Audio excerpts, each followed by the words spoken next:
this. Okay. All right, all set. Hi, everyone, and welcome back to the Leading into Crisis podcast. On this podcast, we talk all things crisis management, and we do that through storytelling and lessons learned as shared from experienced crisis leaders. Thanks for joining us again today. I'm Tom Mueller, riding shotgun with me again today, my co-host Mark Mullen. Mark, welcome back. Hello, Tom. Looking forward to today's session. Awesome. We've got a very interesting guest with us today. He is Jeff Hahn, and Jeff has a new book coming out called Breaking Bad News, and it is focused on crisis communications. And Jeff has some kind of unique offerings in this book we thought would be interesting to bring up to our listeners. Jeff, welcome to the show. Tom, Mark, great to be with you. Really pleased that you're focused in studying this part of communications. It's a craft that mixes some art and science together, and it certainly deserves the attention you're giving it. So thank you. Yes, thank you for that. We're having a lot of fun with it. And the pool is deep of interesting people to talk to and, bring out in this forum. And our objective here really is just sharing experiences from people who are sort of long in tooth and have been through a lot to help the younger generation that's coming up, to tap into that expertise, share some lessons learned, and maybe, benefit their own careers as they go forward. Jeff, if you don't mind, could you take just a minute and introduce yourself to our audience? Oh, for sure. Just a little bit about my background to help set the stage. I grew up in Motorola from a career standpoint. I spent 15 years in the semiconductor business. And for all of those 15 years, I was actually a member of the crisis management situation assessment team. So I was exposed at a young age in my career, at least, um, to everything from hazardous material spills to workplace violence and fatalities to uh, outbreaks, contagion outbreaks, and even spent an entire 48 hours in a bunker over Y2K. If you remember that, that was Yeah, actually a thing. absolutely. We were worried about it because Motorola chips, the semiconductors, with those tiny little clocks in them, we're in billions of different applications. So it was really enriching for a young communications PR person to be exposed to all of those different situations. And I came to fall in love with this part of the whole craft of PR. It is fascinating, and it's we learn something new every day as we go through this. Each one of us in our careers have dealt with different types of crises, and different crises require different skill sets, but there are some common themes that go across um, crisis situations, and I know you tackle some of those in your book. One of the things I like about this is that you focus a lot on case studies and looking at a bunch of different incidents that have happened in recent years. Um, so that's kind of a unique thing for me. But as you think about your book and the sweat effort you've put into that, what's unique about the offering that you're bringing forward here? Well, in Breaking Bad News, I sought to really try to understand and unpack the patterns behind the crisis response. And now, as owner of my own agency for the last 18 years, trying to put all of those side by side and asking myself, what's the same about each of these? And if I were trying to teach a new person to the craft, how would I begin to break down and help them understand? Here are the patterns and the things that you look for in every crisis event. And so that journey led me to the creation of the book, which took 7 years to write. Wow, that's a labor of love It's a lot of data crunching. or It was. torture. Yeah. Yeah, in fact, I used my graduate program at Texas State University. Um, I wrote a capstone paper there about the structure of a media interview. And just to give you some sense of the depth I went Hmm. into on this, I recorded 505 radio interviews, all business topics on NPR, stripped out transcribed, and then stripped out all of the answers. I didn't care what people said. I was looking for the questions. And through a statistical analysis, found that reporters ask six kinds of questions, and they ask them in a predictable order. Well, that's the kind of pattern, especially in a high stakes engagement like a media interview. You want to be able to assure a client, hey, there's a method to what you're about to go through. Let's train you and get you prepared for that. I love that we can find these archetypes and templates and patterns. It really builds a lot of confidence in my own consulting that, hey, there is a known method to uh, um, assess and then address all kinds of crises. Yeah, I love the That fact that you're data driven on what you've done there. And are there well, I guess as a former journalist, I'm sitting here thinking, well, the top five questions have to be who, what, when, where, why, and how. I can go to six, I guess. Does that line up with what your data shows? It's close, all of those things come out. But when we looked at the model that formed up out of that data analysis, we found that an interview typically goes like this. There's an opener question. Tell us what's happening. There's a probe that gets a little bit more difficult to respond to. Then there's a clarifying type question.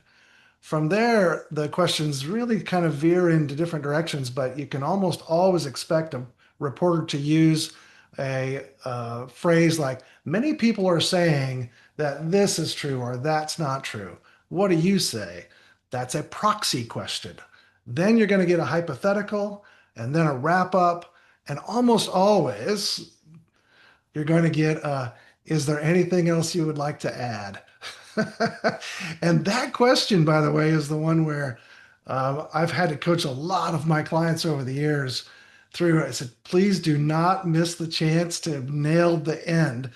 Stick that landing because if you just say, nope, that's got it, you'll miss Oh, the opportunity to give them your best quote. I think I have the most fun with that question in training sessions because it surprises most, executives who I'm working with. And but you're spot on. It's the softball question, so just use it as an opportunity to reiterate that key message. All Exactly. right. And a lot of good reasons for that.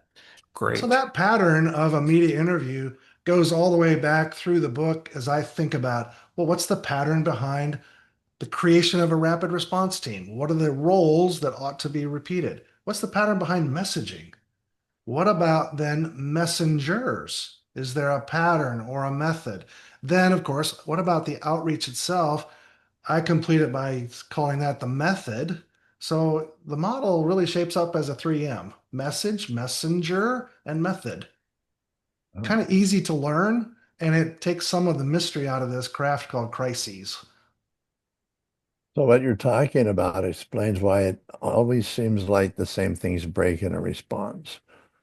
So what you're saying is that's because the same things are done, the same assumptions are made, the same actions are planned, and so on. So to really streamline our response capability, we probably need to take a hard look at that, take a hard look at what's always happening that's not working. Uh, but it seems like so many times, particularly in incident response, what everybody wants more than anything else is to go home. They just want to be done with it. So it's hard to get that sort of review afterwards. And I look at your list of your examples, and I know a couple of these examples you give in your book. That organization has dealt with this before, and Oh, yet absolutely. like they make the same mistake. Mark, you just hit a great one on the head. Everybody wants to go home. They want to get back to normal. Hmm. That's the driving motive for that we have to recognize as the background pattern that's happening. Um, and the famous quote, you guys will remember it. Tony Hayward from British Petroleum. I'd like my life back. Oh, oh, no. Yep. It's fantastic for us as students of the craft, but my goodness, it speaks directly to your point, Mark, that people want desperately to get back to normal to get rid of this dissonance. Yeah. And there's a And then whole it, backstory to that quote, yeah, of why he said that and the context that he was in. And it comes back to the fact that the CEO was out there on the beach talking to a group of fishermen, and he was tired, and he shouldn't have been there in the first place. Mhm. And he was out there unescorted by a company media person. And so, there's just so many little things lined up for him to fail in that. And Yeah. so yeah, absolutely. It's a quote that just lives in infamy now. But the stronger message behind that I always pull out is, what's the proper role for your CEO in a crisis situation? Right. And Jeff, I want to hit you with that. Mark, do you have something else you want to throw in? I was just saying this, it's not good that you justify the statement by saying you wanted to be at a yacht race. Yeah. Never a good look. Not a good look. Not a good look. Great subheading. But Tom, your question's a really good one because there is a role. Um, but what I talk about in the pattern of messenger in the book is the best possible role for a CEO. It may not be to be the first one on the scene, although there are certain industries. I'll take airlines. There is an expectation that the CEO is quick to Mhm. communicate, but you have other options.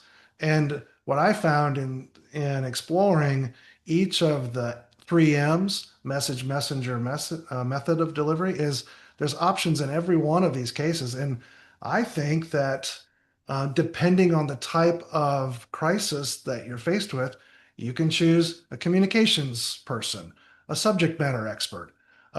You can even choose outside third party expertise that allows you to shape a narrative. CEOs certainly can play a good role, but I suggest at the right time in the right way, not as the first knee-jerk response. Let's get the CEO in a press conference and say you're sorry. It's just the worst advice ever, and Mhm. because it's not thoughtful. Well, and one of the risks you run there is if your CEO is leading and out front and makes a mistake, as Tony Hayward did, where do you go from there? Right? So Exactly. much better to have, your CEO, step up and make the commitment on behalf of the company that all the resources we need to address this situation will be applied, and I'm going to be watching this closely. Let me introduce you to the team who's going to be running this response day to day, You got right? it. Yeah, Step absolutely back, right. get out of the way, and Be a CEO to operate that. Let your experts take the stage. Yeah. I'm curious, Jeff, when in your coaching with the 3M model there is, how does that play into an actual sort of coaching session with an executive? Are they sort of open, to that, or how do you roll that in, sort of easily? Well, back to the pattern idea, what I talk about and show them is that messages can take on unique shapes depending on the circumstances. And what I found in my research work is that there really are 16 message types that you can choose from. Those 16 roughly split in half, and the choice that you make depends on a single question. Are you going to accept blame? If you're going to accept blame of some degree, then you have eight message types or eight message options to choose from. If you're not, you have another eight options. And so it's in that pattern, and we find those options that you can apply then. Now, let's take a unique situation. Where does your intuition, where does your instinct take you? You're going to reject blame, you're going to accept it. Okay, now let's work down through the flow chart of options. That's how I do that coaching. Hmm. Yeah. Do you, yeah, Mark, I'm just jumping back to kind of your area here on, crisis plan development. Mhm. And, Jeff, you've got some interesting options laid out here. How does that translate if a team is preparing a crisis management plan? Is this a way to develop some, template key messages to include in your plan, or how would you recommend it fit with that? Yeah, typically there's a known universe of situations. I characterize those really into three categories. There are reputation incidents. Maybe there's a dozen of those that I've categorized. There are safety situations. And then there are emergency situations, explosions, plane crashes. And so when you start to map all of those possible incidents, you can develop a fairly good inventory of options based on the message choice. So for this incident, option one is X, option two is Y. And that gives We, you the opportunity not to try to overload it. I think all of us here have been involved in exercises where um, w- we've developed a 73-page three-ring binder that will never be visited or looked at again. right. All things that are worthless over time. So when I teach a crisis planning class or seminar, my promise to those who attend is that you're going to get a complete crisis plan on an 11 by 17 piece of paper.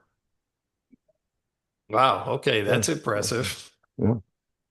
It's interesting on what you said about being prepared with this messaging about it was your fault or you're accepting blame. Um, I think you better have that sheet ready. You better have those statements ready because if you want to see a corporate attorney turn white, just just give him 8 options on how to say it was all your fault. Yeah. So, so it's a challenge, but again, some of that is there's a reality where you look at a specific scenario and say it's very obviously something that we did or didn't do. Right. But even at that, so much of the time, uh, you don't know that until a year later. Oh, You know what's coming. But so that's an interesting challenge as to how do you actually address the fact that you're responding aggressively to an incident that may not even be yours or your fault? And how do you say you're sorry without accepting blame when everybody thinks that if you say we apologize for this event to have occurred, the populace says, "Oh, see, you are admitting it's your fault." But I'm sorry is way different from it's my fault. completely right, Mark. And I go into a little bit of that. I found that there are 8 components to a complete apology. Hmm. That's an academic exercise in some respects, but it's an interesting enough device, this thing called the apology, that it's worthy of some examination. I think that you can use strategic ambiguity as your friend, and circumstance typically as your scapegoat to keep you just close enough and empathetic enough to a situation without pulling yourself into uh, liability. And being in good proximity and understanding how people are feeling and talking about, I understand how people feel. That's not an admission of guilt. That's not an admission of blame, but it is a human and empathetic response that creates credibility. And that's the way that you can attach yourself as a spokesperson or a brand to an event without getting pulled into um, the deep, dark trolling that would happen to you on social media. Right. As you're reciting those words, I'm picturing saying that to my wife when I come home late from a meeting. See how those elements of an apology would work on a domestic front. Yeah, I'm anxious to hear how it works for you. Yeah. I'm gonna have to play it back from the video when we're done with this, and I'll let you know. Right. Yeah. You might think about some bridging techniques in there too, Mark, Yeah. Right. It may be time to send in a subordinate, True enough. You could use another spokesperson to a help you. subject matter expert. Well, Jeff, I Okay. know I know you jump into some sort of technical level discussions in the book.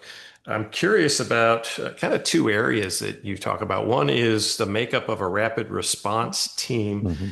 and then the other is who belongs in a war room and who doesn't. So, walk us through your take on the rapid response team and how you see that being set up. Mark mentioned earlier your corporate lawyers or general counsel. They certainly have a role on the team, but I don't think that lawyers can lead a rapid response team very effectively.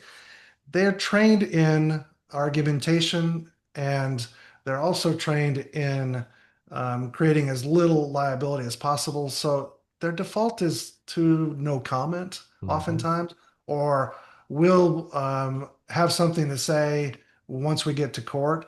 Well, geez, the court of a public opinion has already rendered judgment when that happens. So I think when we look at rapid response teams, we want to configure it around a table with these characters.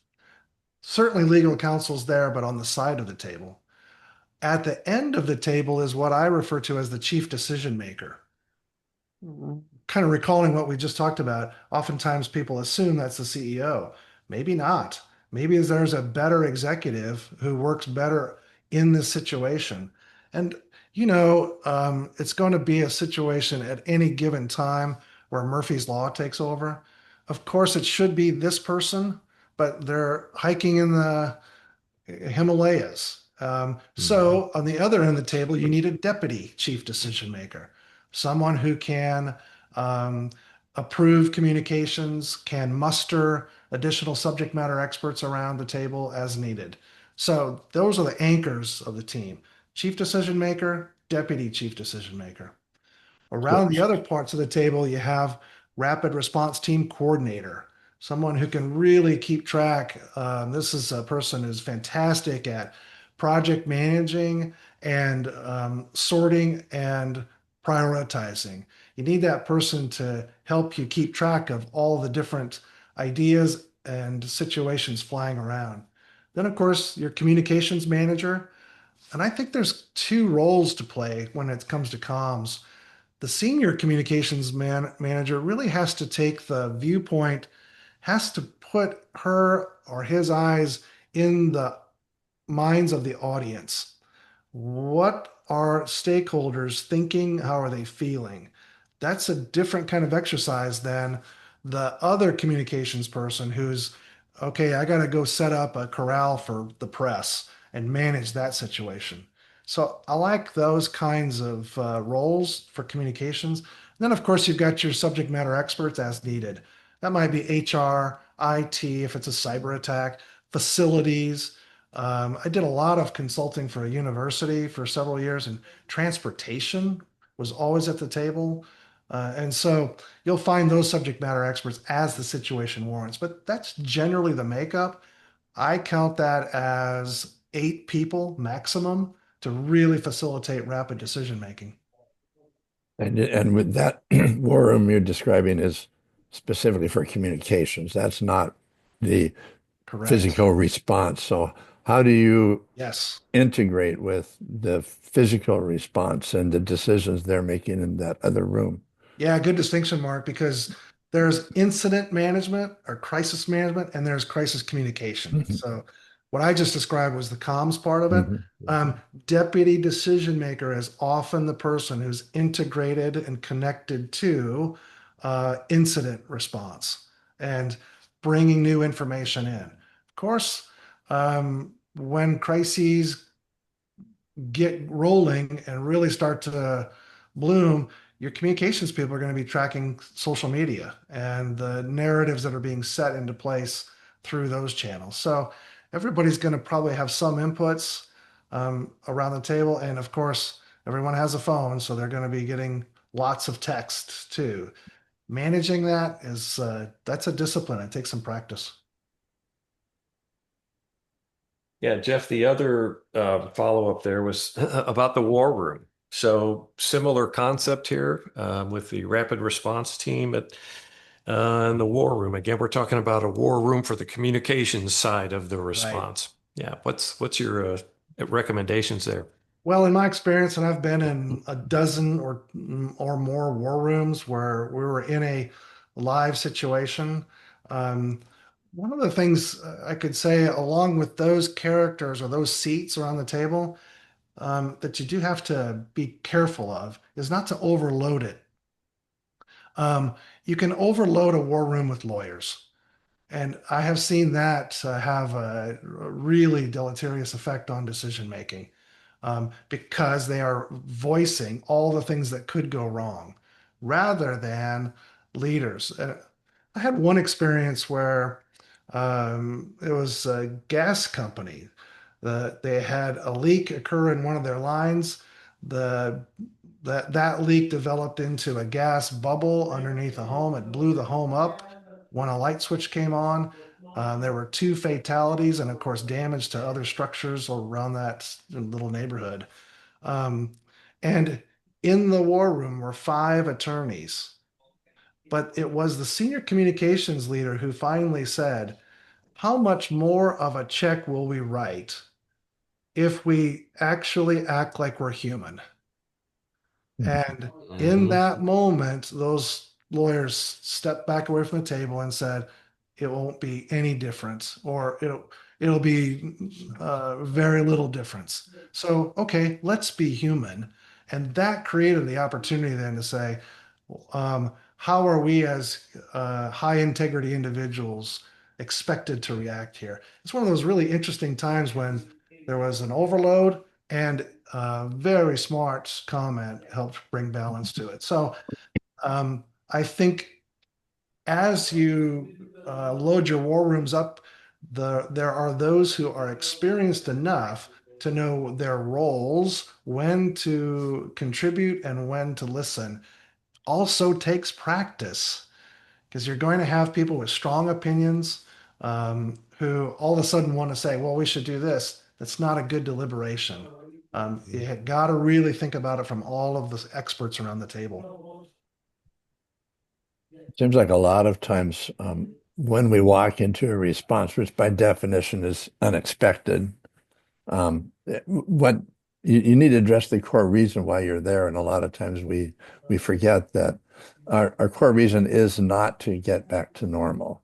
Because if Right. we try to get back to normal, everything you say would be sufficient if everything was normal, but things aren't normal. So you just have to begin to understand it. Sounds like what happened there is somebody had to toss cold water in the attorney's faces and say, you're going to pay.